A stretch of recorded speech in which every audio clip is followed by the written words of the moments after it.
নমস্কার। কামারপোতা শ্রী সার্বজনীন দুর্গোৎসব পূজা কমিটির পক্ষ থেকে আমরা আপনাদের সামনে উপস্থাপনা করতে চলেছি জীবনের স্বপ্ন এই মণ্ডপ। প্রতি বছর আমরা কিছু না কিছু আপনাদের উপহার দিই। এবছর আপনাদের উপহার দিয়েছি কিছু কাঠ, বাঁশ এবং আমাদের হাতের কারুকার্য দিয়ে। আপনারা হয়তো দেখতে পাচ্ছেন এখানে আমাদের যে মণ্ডপটা সামনে দিয়ে যে পরিবেশন করা হয়েছে সম্পূর্ণ কাঠের ছিটকি দিয়ে। একটা যে জিনিসটা আমরা ফেলে দিই অথচ সেই জিনিসটাকে দিয়ে যে একটা মণ্ডপ বানানো যায় সেটা আমরা তুলে ধরার চেষ্টা করেছি। সেই সঙ্গে সঙ্গে আমরা যে প্রতিমাটা রেখেছি উমা মূর্তি, মা উমা শান্তির প্রতীক।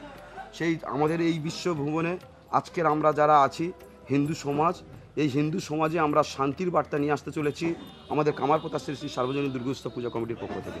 নমস্কার, আমি দয়াময় চাপাদার। এই মণ্ডপের রূপায়ণ আমার ভাবনায় আজকের যেগুলো গাছের ডাল দিয়ে, গাছের যে ছোটো ছোটো ডালগুলো দিয়ে তা গুছিয়ে সুন্দর করে যে মণ্ডপ তৈরি করা হয়েছে এবং তাতেও ভাবনাও দেওয়া আছে। মোটামুটি আমরা একটা ভাবনা রেখেছি। আজকের যে গাছের ডালগুলো এসছে সবগুলো হচ্ছে অরণ্য কাটা হয়েছিল, আমরা সেগুলোকে কিনে এনেছি, নিয়ে এসে আমরা এগুলোকে মণ্ডপের উপরে তুলে ধরেছি। আজকের এদিকে দেখতে পারবেন সিঁড়িতে, আজকের যে সিঁড়ির উপর দিয়ে যাচ্ছে এটা হচ্ছে স্বর্গের সিঁড়ি এবং মুখে মাস্ক দেওয়া আছে।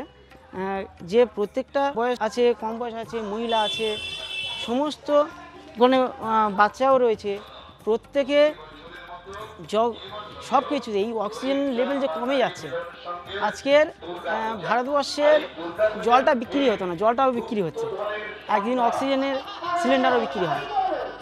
আর এই অবস্থা কিন্তু মানুষের প্রত্যেকে চলে যেতে হবে। অরণ্য যদি না বাড়াতে পারো বা গাছ যদি না পুঁততে পারো তো অক্সিজেন লেভেল নামবে এবং মানুষের এই শ্বাস প্রশ্বাস এবং অক্সিজেন প্রয়োজন হবে।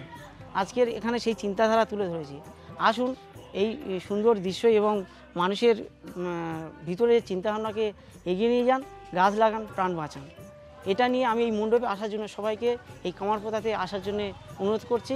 এই মণ্ডপে এবং সুন্দর দেবী মূর্তি রয়েছেন সেটাও দর্শন করবেন এবং মানুষের কাছে পৌঁছে দিন যে সবাই যেন এই মণ্ডপে আসে। দয়া করে আমি দয়াময় চাপাদার সবাইকে আসার জন্য অনুরোধ করছি।